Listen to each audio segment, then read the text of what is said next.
अस्सलाम वालेकुम दोस्तों। आप लोगों को मालूम हो चुका है कि बांग्लादेश क्रिकेट बोर्ड और उनकी हुकूमत ने ये इनकार कर दिया है कि भारत वो अपनी टीम को नहीं भेजेंगे। अब आईसीसी शाम हो चुकी है, आईसीसी की तरफ से अभी तक कोई ऐसी अनाउंसमेंट नहीं सामने आई जिसमें उन्होंने बांग्लादेश को निकाल के कोई और टीम डाली हो, और ना ही आईसीसी की तरफ से कोई ऐसी स्टेटमेंट आई हो जहां पर उन्होंने बांग्लादेश वालों को कहा हो कि गो गेट लॉस्ट, जो कि इंडियंस मीडिया की ख्वाहिश है और जो कि इंडियंस बड़ी ख्वाहिश कर रहे हैं। सरदार औरंगज़ेब साहब मेरे साथ मौजूद हैं और इनसे भी बात करते हैं। हम इस सारी सूरत हाल को बैठ के देख रहे हैं। देखें, बात मेरा इसके ऊपर टेक ये है कि जो आज आसिफ नजरुल ने और जो अमीनुल इस्लाम ने जो बातें की हैं, उनकी बातें वो वाजिब इसलिए हैं कि श्रीलंका ना तो कोई न्यूट्रल वेन्यू मांगा जा रहा है, ना ही श्रीलंका में हाइब्रिड शिफ्ट करने का कहा जा रहा है। श्रीलंका एक को होस्ट है और को होस्ट में मैचेस अगर किसी को डिस्प्यूट है तो वो शिफ्ट किया जा सकते हैं, क्योंकि रिवायात जो बताती हैं, जो असूल बताते हैं, वो 2025 की चैंपियंस ट्रॉफी वाले हैं जहां पर उनको अकोमोडेट किया गया है। यहां पे अब बांग्लादेश को अकोमोडेट नहीं किया जा रहा। और दूसरा, बांग्लादेश वालों का मौकफ ये है कि मुस्तफीज को इन्होंने खुद निकाला, इनकी जमातों ने प्रोटेस्ट किया, इनके अंदर 4 दिन प्रोग्राम होते रहे। शाहरुख खान को इन्होंने देशद्रोही करार दिया कि एक बांग्लादेशी को निकालिए, तो फिर एक टीम को ये कैसे इनवाइट करके उसको उसके लिए दिफा का बायस बन सकते हैं। सरदार औरंगजेब साहब की एक बड़ी शानदार टेक है। वो ये कहते हैं कि जब उनके फैंस को ये कहा जाता है कि आप टीम की शर्ट ना पहन के आए, जब उनके सहाफ़ियों को वहाँ पे आने के लिए प्रॉब्लम है, तो फिर एक मुस्तफ़ीज़ को अगर आप नहीं सिक्योरिटी दे सकते तो फिर आप पूरी टीम को सिक्योरिटी नहीं दे सकते हैं। तो सरदार साहब मेरे साथ मौजूद हैं।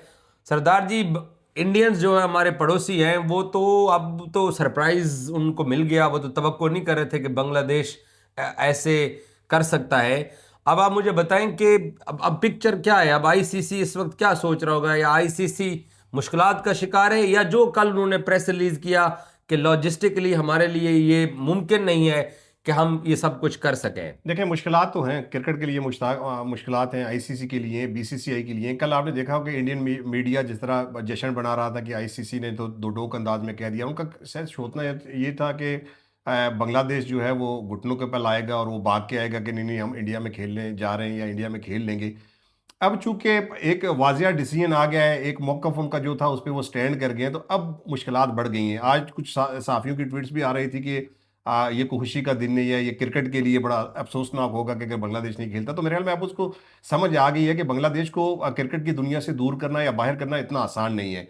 तो अब उनको शायद ये रियलाइज हुआ है कि ठीक है, आईसीसी ने एक मौकफ दे दिया, बांग्लादेश अपने मौकफ पर डट गया, लेकिन अगर ऐसा होता है तो ये क्रिकेट के लिए तबाहकुन होगा और आगे चल की चीज़ें फिर सही सेमत में नहीं चलेंगी। और जाहिर बात है, आईसीसी एक बॉडी है, आईसीसी के अंदर ये सारे इवेंट्स होते हैं, क्रिकेट के रूल्स सारे आईसीसी के अंडर बनते हैं। तो खुद वो कैसे अपने जो उनका मेन मेन स्टेक होल्डर है उसके साथ वो कैसे ऐसा कर सकते हैं कि बगैर किसी वजह के, मैं तो इसको बगैर किसी वजह करूंगा कि आप उसको टूर्नामेंट से और इतने बड़े टूर्नामेंट से आउट कर दें। तो ये यकीनी तौर पर ये चीज़ें सोचना अब आईसीसी सोचने पर मजबूर होगा, क्योंकि वो शायद ना तो आईसीसी ना बीसीसीआई या ना बाकी लोग ये तवक्को कर रहे थे हम समेत कि बांग्लादेश स्टैंड कर जाएगा और बांग्लादेश नहीं खेलेगा। तो अब बांग्लादेश के वाज़ेह मौक़िफ़ के बाद मेरे ख्याल में ये परेशानियां तो सबके लिए बढ़ गई हैं। 2025 की जो चैंपियंस ट्रॉफी है, उस चैंपियंस ट्रॉफी में जो सब कुछ लगा था, और यूएई कोई को होस्ट नहीं था। आज अमीनुल इस्लाम ने जो बात की, वो कहते हैं जी बांग्लादेश श्रीलंका को होस्ट है। तो क्या फिर हम सबको ये बीसीसीआई की बालादस्ती और उनकी दद्दागिरी तस्लीम कर लेनी चाहिए कि जब उन्हों दा कुत्ता टॉमी तो साडा कुत्ता कुत्ता, ये वाली बात है। देखिए, दुरुस्त बात है ये। चूंकि काम शुरू हुआ था 2023 एशिया कप जो श्रीलंका में हुआ था, तब पाकिस्तान होस्ट था और इंडिया वहां पे नहीं गया था, वो हाइब्रिड हुआ। फिर आईसीसी चैंपियन ट्रॉफी के अंदर एक वाजिया मौकफ था पहले इंडियन मीडिया का कि जो आईसीसी इवेंट्स के अंदर तो जाना पड़ेगा, चाहे वो पाकिस्तान हो चाहे वो इंडिया हो। लेकिन पाकिस्तान की जब बारी आई तो इंडिया ने वहां आने से इनकार कर दिया था। वहां पे जो स्टेप मोहसिन नकवी साहब ने या पाकिस्तान क्रिकेट बोर्ड ने लिया, मेरे ख्याल में वो आड़े आ रहा है। वो जो रिटन एग्रीमेंट था पाकिस्तान का इंडिया के साथ कि अगर आप नहीं आते तो हम भी नहीं आते, तो अब चूंकि होस्ट इंडिया कर रहा है और इंडिया के लिए कैसे काबिल कबूल हो सकता है कि वो एक टीम के खेलने के लिए वहां से तो चलेंगे फिर हिंदुस्तान में आईसीसी की फाइनल। गैर जानबदारी कहाँ गई? नहीं देखिए, आईसीसी को सोचना चाहिए ना, अगर यही यही तो मेरा पॉइंट है कि अगर आईसीसी ऐसा डिसीजन करता है, बांग्लादेश नहीं खेलता या बांग्लादेश के पॉइंट्स इन टीमों को दे दिए जाते हैं, तो फिर आगे जाके कैसे चीजें होंगी? क्या ये को आखिरी दफा होगा कि किसी चीज ने, आपको पता होगा 99 में 96 में ऑस्ट्रेलिया ने श्रीलंका में जाने से मना कर दिया था, वेस्ट इंडीज ने श्रीलंका में जाकर खेलने से मना कर दिया था, फिर जिम्बाब्वे में न्यूजीलैंड ने जाकर खेलने से मना कर दिया था। तो उनको तो वो राइट दिया गया था कि ठीक है, अगर आप नहीं जाना चाहते तो आप ना जाएं। तो अब अगर आईसीसी ये रूल्स बना देता है कि अगर कोई टीम इस तरह मना करती है तो उसको टूर्नामेंट से आउट कर दिया जाएगा, तो क्या आगे जाकर इंडिया जो है वो पाकिस्तान में खेलेगा या पाकिस्तान जाकर इंडिया में खेलेगा? अगर नहीं खेलेगा, उनको ये सारे राइट्स दिए जाएंगे, तो फिर वाइड नॉट कि बांग्लादेश को भी ये राइट्स दिए जाएं। मेरा फिर वही सवाल है कि अब हम दद्दागिरी को और बालादस्ती को तस्लीम कर लें। देखिए, आप तस्लीम अगर अगर इस पे कायम रहते हैं, इस सरदर्मी पे कायम रहते हैं, तो अगर आप वक्ती तौर पे इसको तस्लीम कर भी देते हैं, तो इसके रिजल्ट जो है वो नतीजा जो है वो ठीक नहीं आएगा, क्योंकि आगे जाके ये जो चीजें मैंने आपको गिनवाई हैं, सारी चीजें इनमें मुश्किलात बढ़ती जाएंगी। फिलहाल और तो ये दादागिरी आज के लिए तो है, आज के लिए तो ये है। ज्यादा अरसे तक चलने वाली नहीं है ना। अगर देखो देखो, देखिए मेरे वो पास 2025 के सारी चीजों को इग्नोर कर रहे हैं। ये मेरे लिए, आपके लिए या किसी थर्ड कंट्री के लिए ये मानने वाली बात नहीं है कि बीसीसी की दद्दागिरी है। नहीं, ये आईसीसी को प्रूव करना पड़ेगा कि वो बीसीसीआई की जो दद्दागिरी है वो आईसीसी मान रहा है या नहीं मान रहा। ये उनके बाल जो है वो उनके कोर्ट में है, ये उन्होंने डिसीजन करना है। क्योंकि अगर ये डिसीजन बरकरार रहता है, बांग्लादेश को बाहर किया जाता है, तो फिर डेफिनेटली वो जो चीजें चल रही हैं कि बीसीसीआई तो आईसीसी तो बीसीसीआई चला रहा है, तो वो चीजें खुल के आ जाएंगी। फिर आईसीसी मेरे ख्याल में उसके साथ एक टाइटल आपको बीसीसीआई का भी लगा देना चाहिए, बीसीसीआई आईसीसी कर दें या इस तरह का कोई टाइटल पे दे दें उनको। क्योंकि अगर बाकी टीमों को ये रिलीफ नहीं मिलेगा कि अगर उनको सिक्योरिटी थ्रेट है तो वो वहां पे नहीं जा सकते, अगर इंडिया कहता है तो उसके लिए सारी मान जाती है, तो फिर डेफिनेटली ये तो आईसीसी को ही जवाब देना पड़ेगा। अच्छा, अब आ जाते हैं कि एक्सपेक्टेड यही है कि दूसरी टीम आएगी या क्योंकि आईसीसी ने दूसरी टीम के बारे में अभी तक कोई बात नहीं की है, तो क्या या फिर बांग्लादेश के पहले राउंड के मैचेस सारे जो है ना वो ग्रुप के अंदर बाकी दो टीमों को 2-2 पॉइंट्स जाएंगे, या कोई मिरेकल हो सकता है? देखिए, ये आसान नहीं होगा, क्योंकि इस पे आईसीसी का बहुत ज्यादा लॉस है, बीसीसीआई का लॉस है, जो ब्रॉडकास्टर है, जो बोली लगती है, जो राइट्स बिके जाते हैं, वो तो मैचेस की बुनियाद पे बिके जाते हैं। और अगर बांग्लादेश के मैचेस नहीं होते, उनकी जगह कोई और टीम नहीं आती, पॉइंट दिए जाते हैं, तो फिर उन सारे चीज़ों को रिव्यू करना पड़ेगा, वो सारे कॉन्ट्रैक्ट्स को रिव्यू करना पड़ेगा, वो व्यूवरशिप जो वर्ल्ड कप से आती है जिसपे सारा पैसा बनता है, सारा रेवेन्यू इकट्ठा होता है, तो फिर कैसे होगा? तो मुझे लगता है कि ये तो उनकी मजबूरी है कि मैच उनको करवाना पड़ेगा। अब देखना ये है कि रिप्लेसमेंट टीम आती है या बांग्लादेश को किसी न किसी टर्म्स ऑफ कंडीशन पर कन्विंस करने में आईसीसी बीसीसीआई कामयाब होता है, तो एक अलग ऐसे ब्रेक थ्रू होगा। लेकिन मुझे नहीं लगता कि इस तरह से जो है वो वॉक ओवर या पॉइंट्स जो है दूसरी टीम को ऐसा भी दे दिए जाएंगे।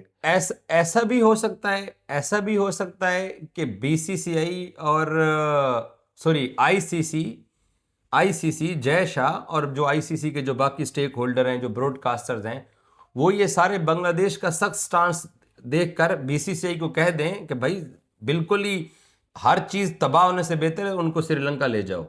अब देखे ना जय शाह इंडिया के अंदर कम से कम अपना चेहरा तो दिखा सकता है कि भाई सब कुछ खराब हो रहा था तो इसलिए फिर करना पड़ गया। देखिए, कोई बीच कितना का चांस है इसका? कोई बीच का रास्ता तो निकालना पड़ेगा। और मुझे लगता है कि जो लोग इस चीज को रन कर रहे हैं, जो आईसीसी चला रहे हैं, जो क्रिकेट बोर्ड इसमें शामिल है, उन सब के लिए एक तशवीशनाक सूरत हाल। तो ये क्रिकेट के लिए अच्छी बात तो नहीं है। ठीक है, इसमें इंडिया अगर जश्न बढ़ा सकता है वो जीतता है, लेकिन लॉन्ग टर्म अगर इसको देखें तो इसका नुकसान इंडिया को भी होगा, और इसका क्रिकेट की ये तबाही है, क्रिकेट की बर्बादी आज से शुरू हो जाएगी। और वो जो एक बॉडी बनी हुई है, अगर उस बॉडी का इज्जत और एहतराम नहीं रहेगा तो फिर कौन, ये क्रिकेट चलेगी कैसे? रूल्स फॉलो फिर कौन करेगा? तो ये तो नहीं हो सकता। आगे जो चैंपियन ट्रॉफी हुई है उसके अंदर जो रूल्स को फॉलो नहीं किया गया, जो सूर्या कुमार यादव की प्रेस कॉन्फ्रेंस थी और फिर वो जो इशारे थे, जो सेलिब्रेशन थी, उन पर जिन लोगों को सजाएं दी गई, उन पे तो आर एस को सस्पेंड कर दिया गया 3 मैचों के लिए, और सूर्या कुमार यादव को वही 30%। तो ये सारी चीजें तो देखी जाएंगी, ये सारी चीजें कोई ना कोई तो नोट कर रहा है। इस सब चीजों का जवाब तो देना पड़ेगा किसी ना किसी को। जय शाह सारी जिंदगी के लिए कोई आईसीसी के चेयरमैन तो नहीं आ गए। तो मेरे ख्याल में बहुत सारी चीजें देखनी चाहिए। जय शाह को हटा के, बीसीसीआई को हटा के, तो बाकी जो स्टेक होल्डर वहां पे बैठे हुए हैं, जाहिर बात है उनकी भी दिमाग में कुछ चीजें चल रही होंगी। और मुझे ये लगता है कि कोई ना कोई पॉजिटिव ब्रेक थ्रू जो है वो अब भी जरूर निकलेगा। आपको अभी भी लगता है? मुझे उम्मीद है क्योंकि बांग्लादेश को माइनस आप नहीं कर सकते, किसी सूरत माइनस नहीं कर सकते। बीच का कोई रास्ता मुझे लगता है कि कोई ना कोई निकल आएगा। और आखिरी सवाल, ये जो कह देना इंडियन मीडिया की तरफ से कि बांग्लादेशी भूखे नंगे, बांग्लादेशी भिखारी, उनके पास पैसा नहीं है, ये पैसा देख के आ जाएंगे, बांग्लादेश जो है ना उसकी औकात नहीं है, वर्ल्ड कप में आएंगे तो साफ ज़रा पार्टिसिपेशन फीस मिलती देखिए है। ये गलतफहमी उनकी थी। पहले उनका अभिनंदन यहाँ पे रह गया, चाय पिला के वापस भेजा, यही गलतफहमी। वो पाकिस्तान को भिखारी कहते थे, वो गलतफहमी हमने दूर कर दी। वो जो साथ उनके गिरे, वो जो ताऊ भट्ट, उनको जो है ना ताऊ भट्ट कहते हैं, क्या कहते हैं आप ताऊ उनको? ट्रंप। ताऊ ट्रंप। ताऊ भट्ट कह गया मैं। ताऊ हाँ। ट्रंप जो इनको हर तीसरे दिन छेड़ता है ना, वो ऐसे ही नहीं छेड़ता।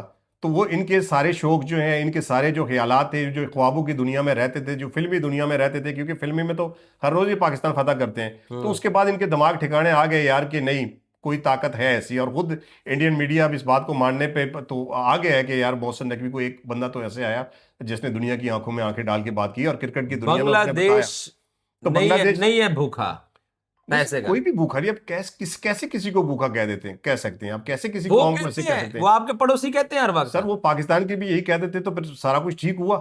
फिर आ जाते ना, साथ गिरने के बाद फिर आ जाते, वो करना था जो उन्होंने वो कर देते। वो तो अच्छा, सारा कुछ वही फिल्मी टीवी पे चलाया अच्छा, उन्होंने सारा कुछ। सपोज कल जय शाह बांग्लादेश को निकाल देता है, अनाउंसमेंट आ जाती है कि okay go to the hell, दोनों मुल्कों के ताल्लुकात तो फिर खराब हो गए। नहीं, ताल्लुकात तो वैसे ही खराब है ना, नहीं, लेकिन ताल्लुकात तो फिर खराब ही है। एक्सट्रीम पे चले वो जाएंगे ना। एक्सट्रीम लेवल पे वैसे ही पहुंच गए हैं। वो देखो वो तो सियासी बात पे अगर आप जाएं तो वो ताल्लुकात मैटर नहीं करते। लेकिन अगर ये डट जाते हैं तो ये क्रिकेट के लिए क्या तबाहकुन नहीं होगा क्या? बांग्लादेशी फैन और पूरी दुनिया के जो बांग्लादेश में फैन है, और आईसीसी खुद, यार क्रिकेट के फैन तो पूरी दुनिया में है। क्रिकेट के तो कहते हैं कि इसकी कोई सरहद ही नहीं होती, इसकी कोई बाउंड्री नहीं होती। पाकिस्तान के अंदर कितने लोग हैं जिनका आज भी फेवरेट विराट कोहली है?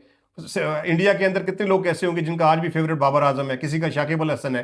तो वो जो फैंस इतने इस इमोशनल खेल के साथ जुड़े हुए हैं, तो उनका क्या बनेगा? जरा एक लम्हे के लिए इसी को ये तो सोचना चाहिए। ओके, शेक हैंड कर लीजिए मेरे साथ, घबरा रहे हैं। अच्छा ठीक थैंक यू, आपने सरदार औरंगजेब की गुफ्तगू सुनी है। आईसीसी के लिए प्रॉब्लम्स तो हैं और आईसीसी अब देखो क्या करता है। इनको लगता है कि उम्मीद है कोई ब्रेक थ्रू होगा, मुझे लगता है नहीं।